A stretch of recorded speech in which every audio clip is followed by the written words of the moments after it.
iman yang memberi kemenangan. Ya, katakan bersama-sama dengan saya, 2, 3. Iman yang memberi kemenangan. Katakan amin. Amin. Saudara, kalau kita bicara iman, ya, maka iman ini adalah sesuatu yang sangat penting bagi setiap kita sebagai orang percaya, saudara. Kenapa iman begitu penting bagi orang percaya? Karena tanpa iman, saudara, kita nggak mungkin berkenan kepada Allah. Amin. Alkitab berkata bahwa kita diselamatkan bukan karena perbuatan kita, tapi kita diselamatkan karena apa? Iman. Berbahagialah mereka yang tidak melihat, namun mereka percaya. Haleluya. Amin, saudara. Amin. Nah, Bapak Ibu Saudara, ya, iman saudara sangat penting dalam hidup kita, saudara. Apalagi menjelang kedatangan Tuhan yang kedua kali, saudara. Ya, kita percaya bahwa Yesus pasti akan datang, ya, ke dunia ini. Entah kapan, saudaraku, tapi yang jelas dia pasti akan datang. Dan pastikan, saudaraku, ya, ketika dia datang, dia menemukan iman dalam hidup saudara. Amin. Nah, saudara, lewat iman kita juga akan meraih kemenangan atas hidup ini, ya. Karena tanpa iman, saudara, kita nggak akan menang atas hidup ini. Ya, saudara, kita hanya menang ketika kita punya iman kepada Tuhan. Kita tidak pernah tahu esok apa yang akan terjadi. Kita tidak akan pernah tahu, saudaraku, hidup kita, usaha kita, bisnis kita, apa yang akan terjadi. Tapi satu hal yang harus kita tetap miliki, kita tetap beriman kepada Tuhan. Amin. Ya. Karena iman inilah yang akan mengalahkan dunia, saudara. Mari kita akan baca firman Tuhan di dalam 1 Yohanes pasal 5 ayat yang keempat, saudara. 1 Yohanes pasal 5 ayat yang keempat. Mari kita baca sama-sama ayat ini, 2, 3.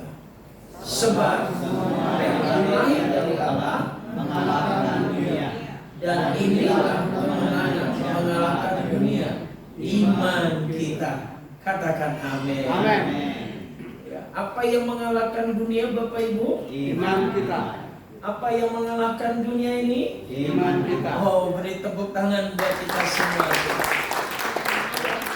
Bapak Ibu Saudara yang dikasihi Tuhan, ayat ini sangat memperjelas, saudaraku. Ya, ayat ini mempertegas, saudaraku, bahwa setiap orang yang lahir dari Allah, ya, yang lahir dari Allah. Apa maksudnya lahir dari Allah? Ya, saudara, sampai Nikodemus tuh bingung, ya, maksudnya lahir baru itu apa? Ya kan, lahir itu seperti apa? Masa saya udah tua begini harus masuk lagi ke perut ibu saya lalu saya lahir lagi? Mungkin pengertiannya begitu, saudara. Tuhan menjelaskan bahwa lahir baru itu artinya gini, saudara. Ketika engkau percaya kepada Yesus sebagai Tuhan dan Juru Selamat, itu engkau lahir baru. Amin. Amin. Ya. Itu artinya engkau dilahirkan kembali. Waktu kapan, saudara? Waktu engkau percaya. Nah, makanya Alkitab berkata, saudaraku, ya, semua yang lahir dari Allah mengalahkan dunia. Amin. Kalau tidak mengalahkan dunia, berarti tidak lahir dari Allah. Itu aja. Tapi kalau kita sungguh-sungguh lahir dari Allah, maka kita mengalahkan dunia ini, saudara. saudara. Ya. Alkitab selalu mencatat kalau kita baca ayat-ayat berikutnya, saudara. Dunia di sini berbicara tentang keinginan daging. Ya. Makanya saya sangat percaya Bapak Ibu, kalau engkau lahir baru, ya, engkau percaya Yesus, engkau punya iman kepada Dia adalah Tuhan dan Juru Selamat, maka engkau bisa menang atas keinginan dagingmu. Tapi kalau kita nggak lahir baru, kita nggak bisa menang. Selain keinginan daging, dunia bicara apa? Tentang keinginan mata. Ya. Keinginan daging itu apa sih? Di Galatia jelas, saudara, hawa nafsu, ya, penyembahan berhala, lalu percabulan, ya kan, saudara, itu daging. Ya. Terus apalagi, saudara? Ya, iri hati, ya, perselisihan, itu daging. Ya. Nah, saudara, kalau orang Kristen terus hidup-hidupan dalam daging, itu justru dipertanyakan, dia udah lahir baru belum? Dia udah lahir dari Allah belum? Ya, karena ketika engkau sungguh-sungguh lahir dari Allah, engkau mampu mengatasi keinginan daging. Amin. Amin. Yang kedua, dunia apa? Keinginan mata. Ya. Ini keinginan mata ini bicara tentang apa, saudara? Ya, keinginan mata ini, saudara, bicara tentang kehidupan yang tamak, saudara. Ya, gaya hidup yang hedonis. Ya. Saudara, anak saya itu sekolah, di mana sekolahnya, saudara, itu lumayan mahal dan orang-orang berada. Saya sudah wanti-wanti sama anak saya, terutama anak saya yang SMP. Nah, kamu boleh sekolah yang mahal, tapi kamu jangan terjebak dengan gaya hidup mereka. Ya.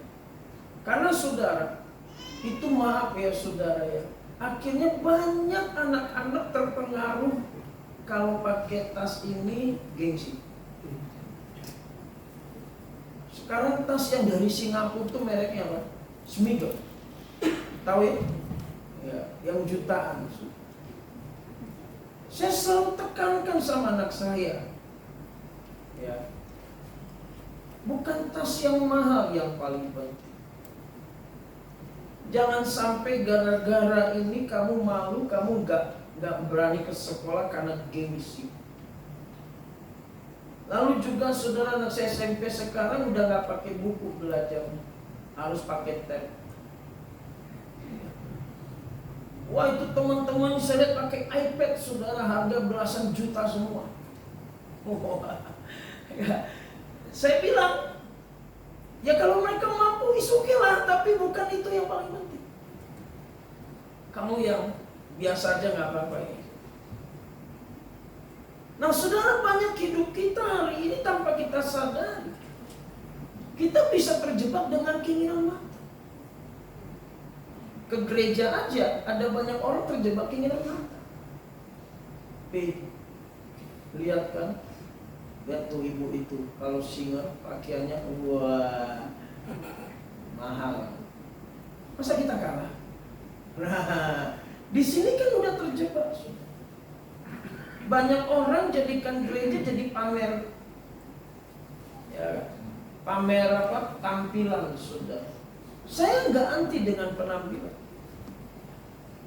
tapi orang yang lahir dari Allah, dia mengalahkan keinginan mata. Amen.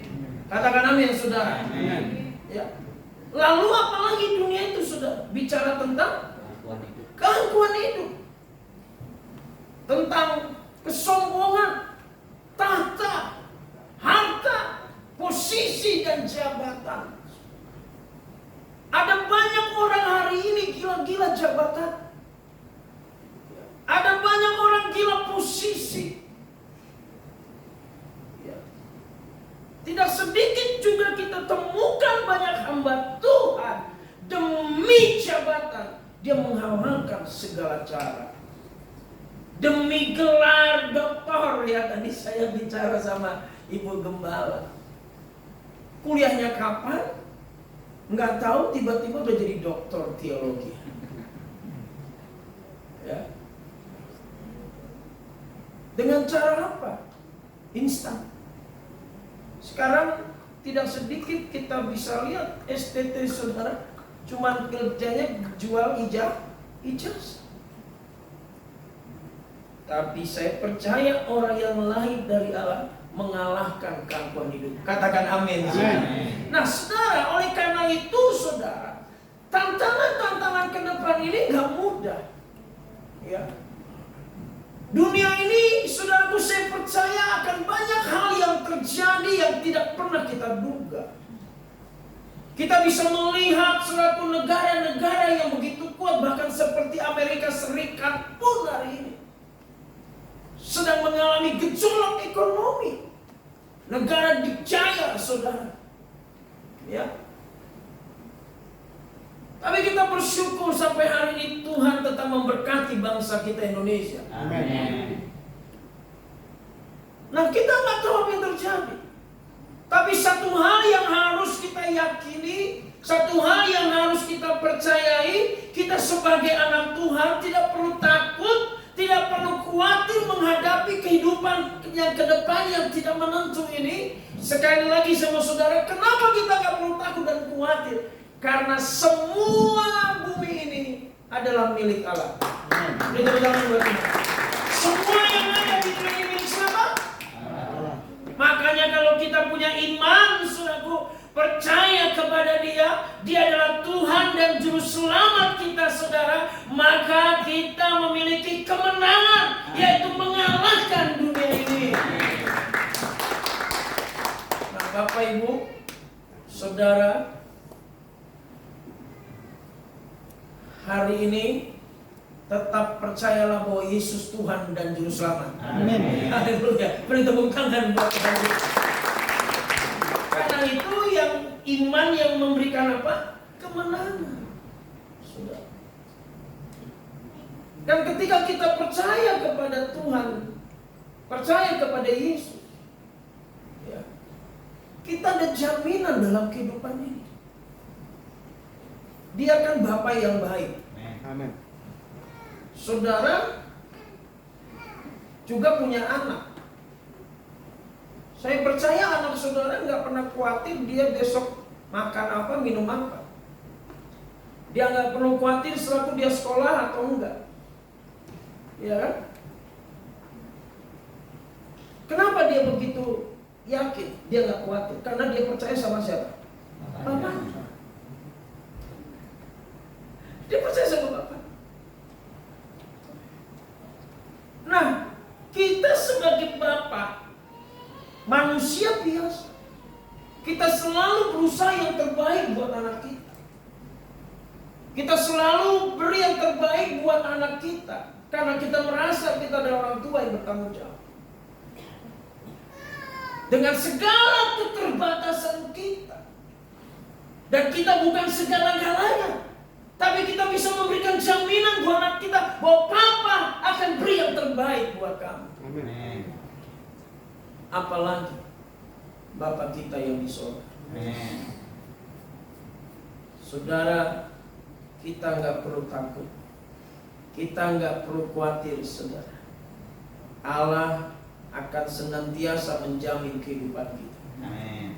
Apapun situasi keadaan dunia ini yang coba-coba melemahkan imanmu, yang coba-coba melemahkan kehidupanmu, percayalah saudara, yakinilah saudaraku, bahwa saudara kita akan meraih kemenangan bersama Dia.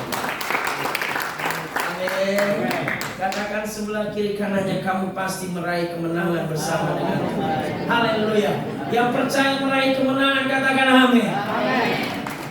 Haleluya. Tepuk tangan sekali lagi bagi Tuhan. Nah, pertanyaannya adalah begini, apa syarat untuk kita mengalami kemenangan, saudara? Nah, saya mengajak kita membaca firman Tuhan dalam 2 Timotius 2 ayat 1 sampai ayat yang ke-7. Ya. 2 Timotius 2 ayat 1 sampai 7. Nanti saya akan baca ayat 1, saudara baca 2, dan seterusnya kita bergantian sampai ayat yang ke-7. Nah, saudara, firman yang kita baca hari ini, judul perikopnya adalah panggilan ikut menderita. Haleluya, amin. Jadi katakan sebelahmu, ternyata saya dan kamu dipanggil untuk menderita. Kok nggak ada yang amin nih, saudara? Kalau berkat amin, menderita enggak? Halo, amin.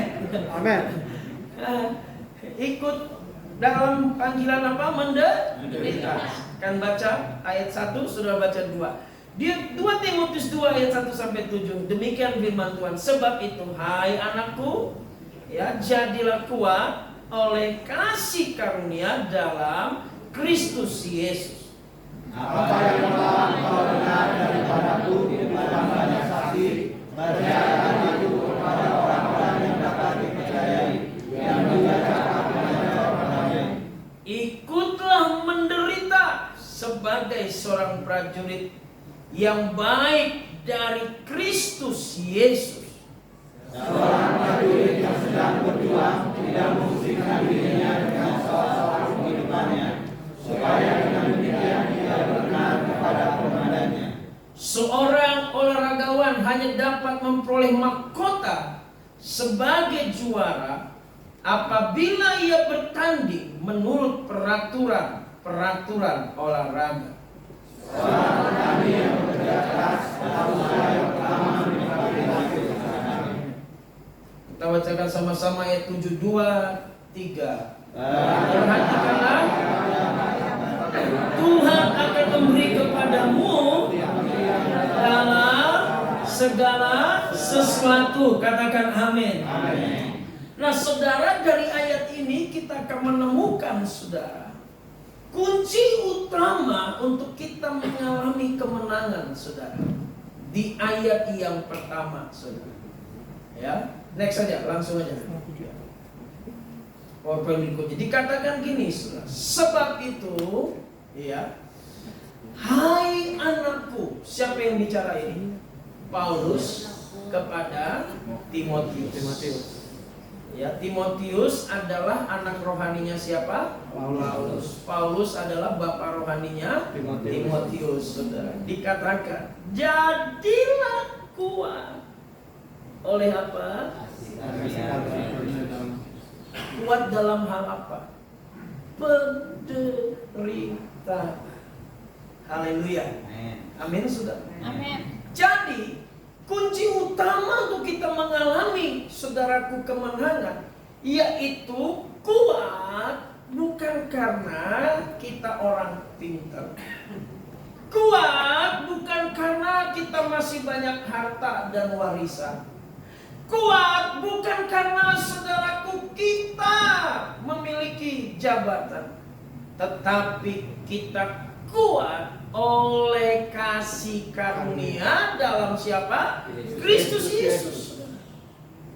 Jadi, saudara, kunci untuk kita bisa mengalami kemenangan dalam hidup ini, tetaplah untuk berjalan dalam kasih karunia Tuhan.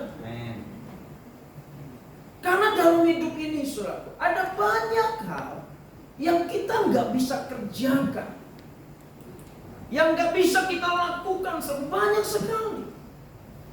Makanya kita perlu kasih karunia. Karena tanpa kasih karunia kita nggak akan sanggup kok. Kita ini manusia yang lemah kan? Kita ini daging, saudara. Udah banyak kelemahan, saudara.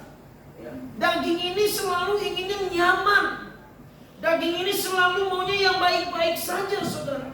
Daging paling gak suka dengan yang namanya kesusahan. Daging paling gak suka dengan yang namanya penderitaan, saudara. Tapi bukan karena kita kuat dan hebat kita, saudara, tapi karena kasih karunia Tuhan yang memampukan kita bertahan sampai akhir hidup kita. Amin.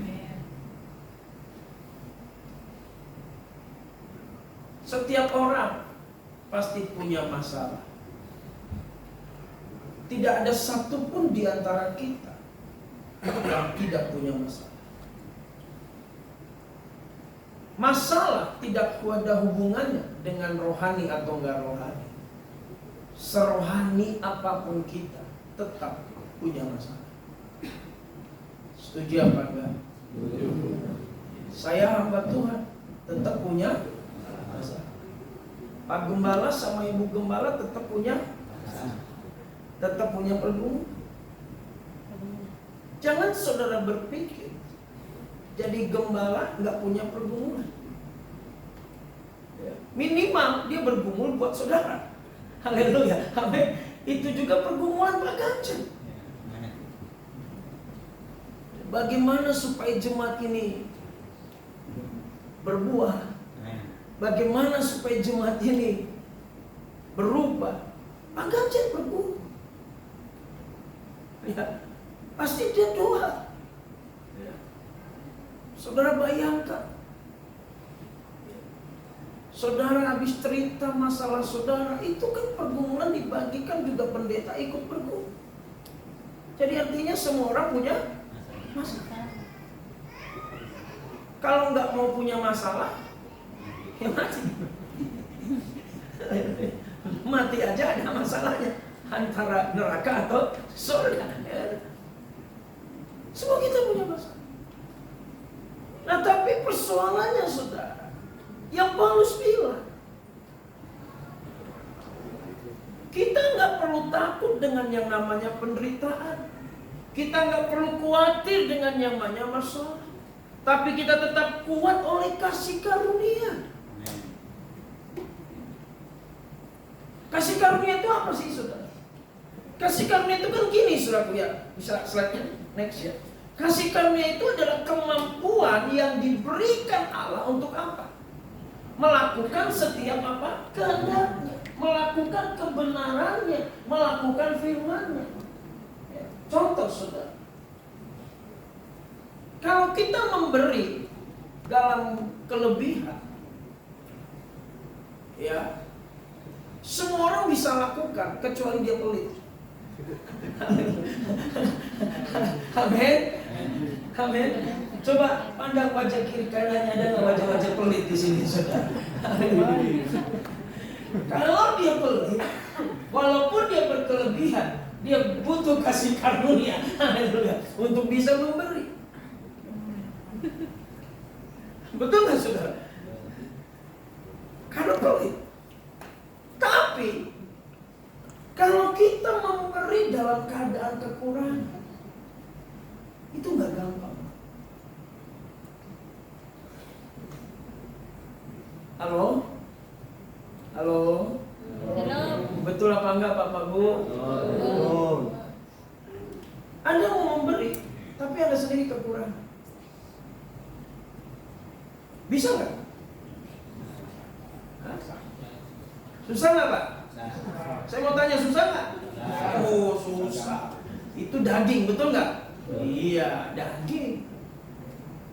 Makanya waktu kalau kita lihat di Alkitab, saudara, waktu di Bait Allah, kan kalau zaman dulu tuh Bait Allah itu bukan pakai kantong persembahan tuh, tapi ada satu tempat ya ditaruh di depan.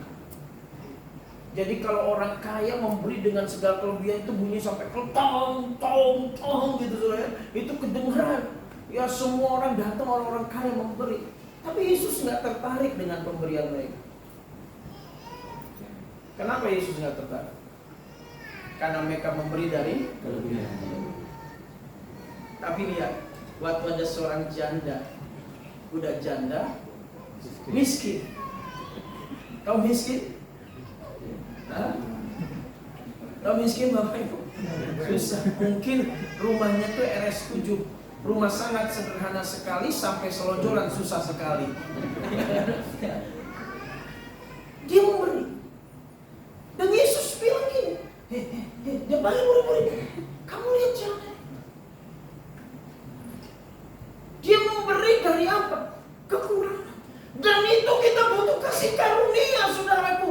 Makanya saudaraku, dalam hidup ini ada banyak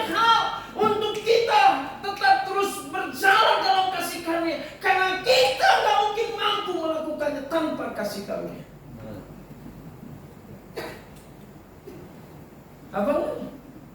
Mengampuni. Betul nggak Bu? Pak, perlu kasih karunia nggak Bu? Coba ibu-ibu pandang suami. Tatap, perlu kasih karunia. Aku menghadapimu.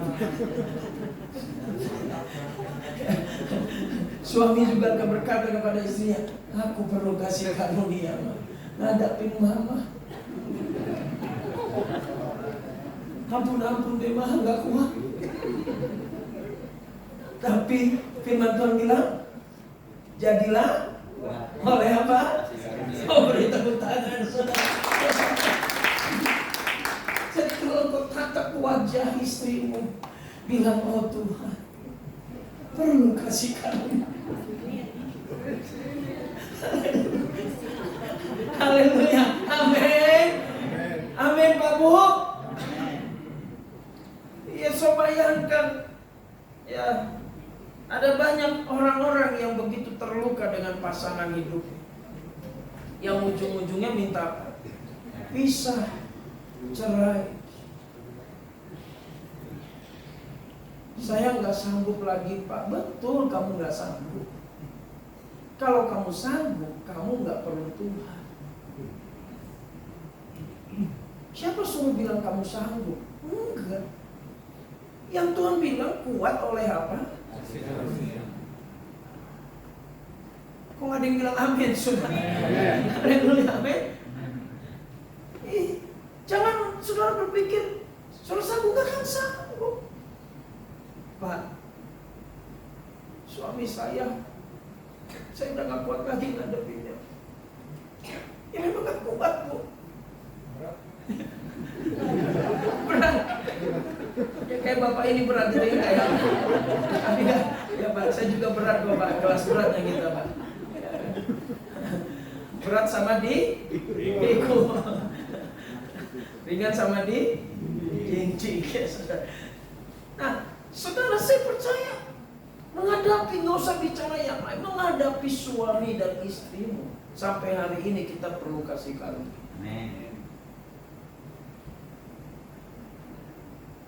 Saya percaya Pak Ganjar ngadepin Bu Gembala, perlu kasih karunia. Jangan-jangan Pak Ganjar dibulldozer terus gitu, saudara, kayak macam Pak. Karena Bu Gembala orang yang aktif, cek gitu ya. Sementara Pak Gembala sabar, orang santai, rileks kayak kura-kura misalnya gitu. So bayangkan, kura-kura menghadapi kuda. Apa nggak perlu kasih karunia itu kuda menghadapi kura-kura, dan kura-kura menghadapi kuda. Yang satu pengen, yang satu supaya itu butuh kasih karunia. Kalau bukan karena kasih karunia, mungkin Pak Ganjar udah gak kuat, mungkin Bu Gembala udah gak kuat, saudara udah gak kuat, termasuk saya udah gak kuat. Memang kita gak kuat, tapi firman Tuhan bilang, jadilah kuat oleh karena kasih karunia Tuhan. Haleluya, amin. Kita mengalami kemenangan, saudara. Nah, pertanyaannya saudara, bagaimana kasih karunia itu bekerja dalam hidup kita? Nah, Tuhan memberikan kasih karunia beserta dengan sarana kasih karunia. Nah, kita lihat saudara, ya. Kasih karunia itu diberikan berikut sarananya, saudara. Karena itu, iya, sarana-sarana kasih karunia harus kita gunakan, saudara. Ya, ilustrasinya ini ya, kayak aqua gelas. Ini bukan aqua tapi fit gelas ya. Air mineral. Air ini di dalam gelas ini, inilah seperti kasih karunia. Bagaimana kasih karunia ini saya alami? Saya harus menggunakan sarananya, yaitu sebentar. Haleluya, amin. Kasih karunia nggak akan kita alami kalau sarananya kita nggak pakai, kita nggak gunakan. Dalam hidup ini kita perlu kasih karunia, amin. menghadapi istri, anak, suami, belum staf, karyawan, ngadapin pembantu. Aduh, butuh kasih karunia, Bu. Lagi pembantu zaman sekarang, kan gitu. Ya. Ngadapin segala situasi butuh apa? Nah, kasih karunia bekerja dalam hidup kita lewat apa? Ada sarananya. Nah, jadi kalau saya ingin ngalamin air ini, ya saya beli, dikasih ada airnya, lalu dikasih beserta dengan apa? Sedotan. Nah, waktu saya gunakan ini, saya enak ngalir kasih. Ada kasih karunia bekerja. Beri tepuk tangan buat Tuhan kita. Nah, pertanyaannya adalah apakah ya sarana kasih karunia itu?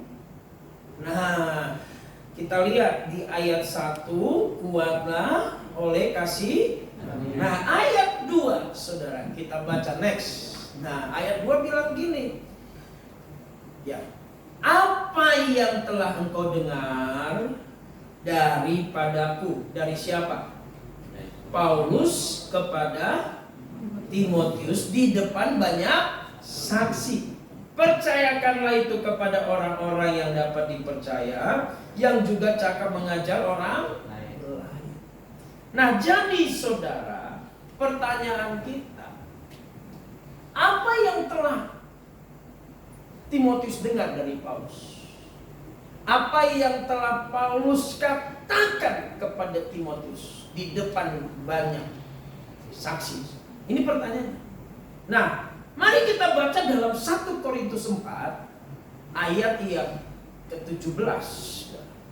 Ya. Mari kita baca sama-sama. 2, 3. Justru itulah sebabnya aku mengirimkan kepadamu Timotius, yang adalah anakku yang kekasih dan setia dalam Tuhan. Ia akan memperingatkan kamu akan apa? Kuturuti dalam seperti yang kuajarkan di mana-mana dalam setiap.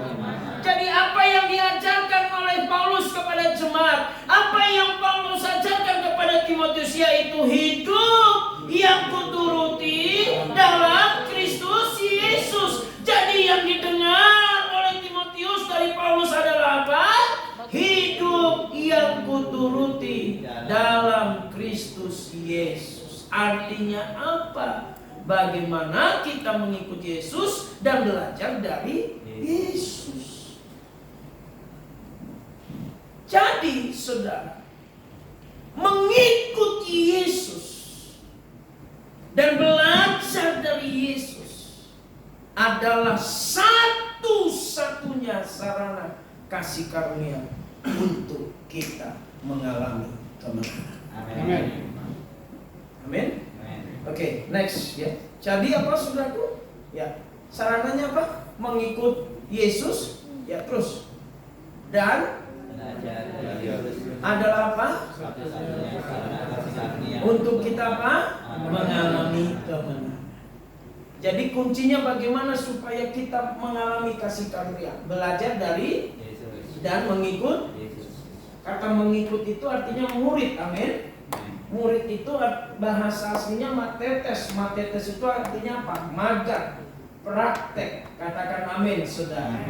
Ya. Kemanapun gurunya berada, kita ikuti pribadi gurunya, bukan sekedar ajarannya, pribadinya. Dan kita perlu juga belajar dari Yesus. Nah, apa yang kita perlu belajar dan kita ikuti dari Yesus? Mari kita lihat contoh yang dari Yesus yang perlu kita ikuti. 1 Yohanes 2 ayat 6. 2, 3. Barang siapa mengatakan ia ada di dalam dia, ia wajib hidup sama seperti Kristus telah hidup. Haleluya. Saudara, kita ada di dalam siapa? Yang di dalam Kristus boleh angkat tangan tinggi-tinggi. Apa yang firman Tuhan katakan, Pak Bu? Wajib hidup seperti Kristus. Kita contoh aja. berdalih gini, Pak, nggak mungkin kita seperti Yesus. Yesus kan Tuhan. Iya tuh. Tapi ketika dia ada di dunia, dia 100% manusia loh. Kok nggak ada yang amin nih? Amin. Halo? Halo? Betul nggak sih? Yesus itu manusia 100% waktu dia hidup 33 tahun di dunia ini, betul? Dia bukan manusia jadi-jadian. Amin. Dia betul-betul 100% sama seperti siapa? Kita punya tubuh, dia juga punya tubuh. Ya, Pak, kalau tubuh kita dicubit sakit nggak? Sakit. Itu manusia. Nah, Yesus dicubit sakit nggak? Kenapa? Manusia. Nggak ada yang bilang amin nih, soalnya. Gini. Jadi kita harus mencontoh bagaimana Kristus telah hidup dalam keadaan manusia. Alkitab bilang gini, ya, Yesus sebagai imam besar kita, Ibrani katakan, ya, dia turut dicobai sama seperti kita, persis. Tapi bedanya apa? Dia tidak berbuat dosa. Artinya, saya dan saudara juga bisa seperti ketika dicobai kita tidak apa?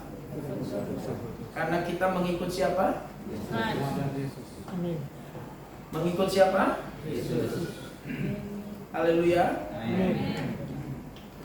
Saudara lihat, ketika Yesus dicobai di padang gurun oleh iblis, dia sebagai apa di situ? Manusia. Ketika dia dicambuk, difitnah, dihina, dianiaya, dia sebagai apa? Manusia. Ketika dia diludahi, disalibkan, dia sebagai apa? Bahkan sebelum itu berlalu dia begitu ketakutan, kata kita, betul? Bahkan dia berdoa bergumul, kalau boleh apa? Cawan ini artinya apa? Dia sangat manusia, sama seperti siapa? Saya dan saudara. Nah, ini yang kita harus lihat. Loh, Yesus manusia 100% waktu di dunia. Dia bisa menang dalam segala hal. Ketika dia difitnah, dia nggak sakit hati. Ketika dia, saudaraku, dihianati oleh orang-orang terdekatnya, dia nggak sakit hati. Dia dihianati oleh Yudas. Bahkan dia, saudaraku, disangkal oleh Petrus. Tapi dia tidak sakit. Dia manusia. Nah, kita harus ikuti teladan itu. Kita wajib hidup seperti Yesus. Jadi apa sih yang membuat kita menang? Karena Yesus telah memberikan hidup yang berkenangan dalam tubuh seperti kita ini. Katakan amin. Dia sudah menggenapi semua hukum Taurat itu. Dia sudah lakukan itu. Dan dia hari ini tinggal di dalam engkau. Makanya Galatia bilang, namun aku hidup, bukan lagi aku yang hidup, melainkan Kristus yang hidup di dalam aku. Siapa yang hidup? Kristus. Supaya saudara yakin bahwa dia juga manusia sama seperti kita. Kita lihat ayatnya, saudara. Next. Ya, kita bisa lihat di sini Roma 5 ayat 10 dikatakan gini. Sebab jikalau kita ketika masih apa? Seterunya siapa? Tuhan. Kenapa kita disebut seterunya Tuhan? Karena dosa memisahkan manusia dengan Allah. Manusia menjadi pemberontak karena dosanya siapa? Adam dan Hawa. Diperdamaikan dengan Allah oleh kematian siapa? Anaknya. Lebih-lebih kita yang sekarang telah apa? Yang sekarang telah diperdamaikan pasti akan apa? Oleh haleluya. Jadi Yesus adalah juru selamat kita. Katakan amin. Beri tepuk tangan buat Tuhan kita. Dia yang telah menyelamatkan kita oleh hidupnya. Kita diselamatkan. Nah, lihat saudara, dia mati sebagai manusia 100% seperti saya. Kita lihat Roma 8 ayat 3b, 2-3.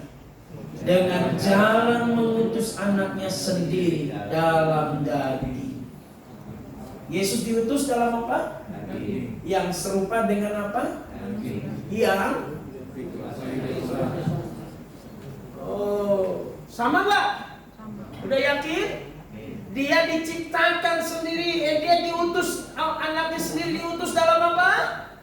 Daging yang serupa dengan apa? Yang dikuasai. Daging ini memang dikuasai oleh apa? Dosa. Sama. Jadi kita nggak boleh berdalih, oh Yesus Tuhan Pak. Ya betul Tuhan, tapi selama dia hidup juga dia manusia 100%. Jadi kita nggak bisa bilang, iya pendeta juga apa? Manusia. Jangankan ke pendeta, Yesus juga berapa persen? 100%. Tapi dia menang. Dia menempati tubuh yang sama, daging yang sama. Katakan amin. Nah, pertanyaannya saudara, bagaimana Kristus hidup berkemenangan? Nah, dan menjalankan kehendak Allah dalam tubuh yang sama dengan kita. Tubuh yang dikuasai oleh apa? Dosa. Coba kita lihat saudara. Iya, next Matius 26 ayat 41 saudara. Berjaga-jagalah dan berdoalah. Haleluya. Katakan amin. Amin. Supaya kamu jangan apa?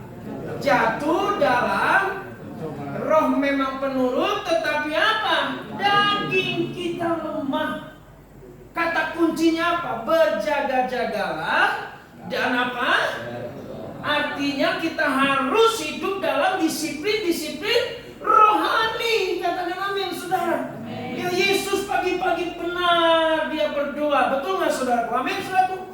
Pagi-pagi benar dia disiplin saudaraku. Sebelum murid-muridnya bangun dia sudah bangun. Mari anak Tuhan supaya kita nggak jatuh dalam dosa karena daging ini lemah. Mari kita bangun manusia roh kita supaya roh kita tetap kuat menguasai jiwa kita. Jadi kalau roh kita menguasai jiwa kita, hidup kita berkemenangan.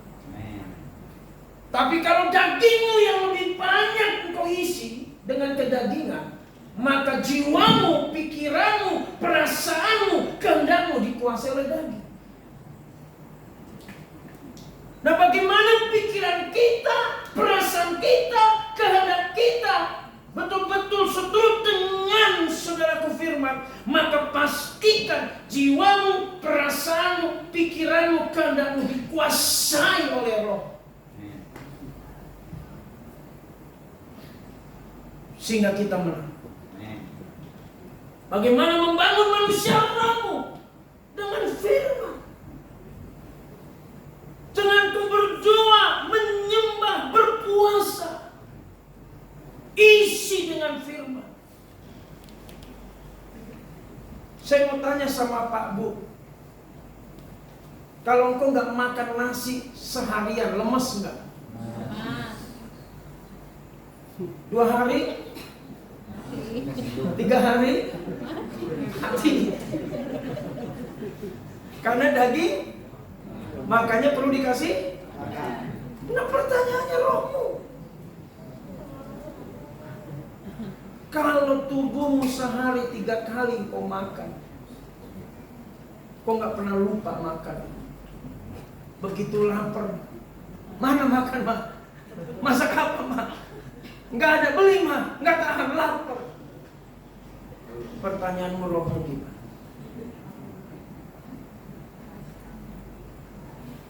Sekarang pikiranmu, perasaanmu, kehendak dikuasai roh atau daging? Pastikan pikiran dan perasaan kita dikuasai oleh roh kita. Amin. Tepuk tangan buat Tuhan. Amin. Nah, makanya Kristus mempraktekkan disiplin di perspektif rohani, itu yang membuat dia menang dalam kondisi manusia, tubuh daging yang dikuasai oleh dosa sama persis sampai kita. Tapi dia disiplin, berjaga-jaga dan berdoa. Katakan amin. Nah Bapak Ibu, makanya Paulus memberikan 3 profesi contoh dalam hal kedisiplinan, enggak ada 2, yaitu apa? Prajurit, olahragawan, dan petani. Coba next kita lihat kan 2 Timotius 2 ayat 3-6 tadi. 1, 2 kita ayat 3 dan 6. So, ayat 3 bilang ikutlah apa? Menderita sebagai seorang prajurit yang baik dari Kristus Yesus. Seorang prajurit yang sedang berjuang tidak memusingkan dirinya dengan soal apa? Penghidupannya, supaya dengan demikian dia berkenan kepada komandan. Prajurit itu sudah siap menderita. Prajurit itu nggak lagi memusingkan segala penghidupannya. Prajurit itu saudaraku, dia udah gak pusing lagi masalah kehidupannya. Dia yang tahu mengabdi. Tahukah saudaraku bahwa hidup kita sudah ditebus oleh Kristus? Katakan amin. Kita hidup bukan lagi kita yang hidup, tapi melainkan Kristus yang hidup. Katakan Tuhan, suka-sukamu apa yang kau mau buatlah terhadap aku. Jangan suka-suka kita. Nggak ada tuh lagunya, suka-sukaku Tuhan, mau-maunya aku. Nggak ada itu. Ketika engkau percaya kepada Yesus, di situ engkau sedang berkata, mati terhadap keinginan. Biar keinginan Tuhan yang jadi. Amin. Siap menderita, siap bayar harga, siap berkorban. Amen. Itu prajurit. Beri tepuk tangan. Paulus singgung lagi tentang yang disiplin itu, bicara tentang olahragawan yang bertanding menurut apa? Peraturan. Nah kita ketika ada dalam warga kerajaan Allah, semua pemerintahan kerajaan manapun pasti punya aturan, termasuk kerajaan Allah. Ada value-nya, ada rule-nya. Jadi kita harus hidup di dalam nilai-nilai kebenaran. Kita harus hidup dalam ketaatan. Kita harus berbeda dengan dunia. Kita jangan sama seperti dunia.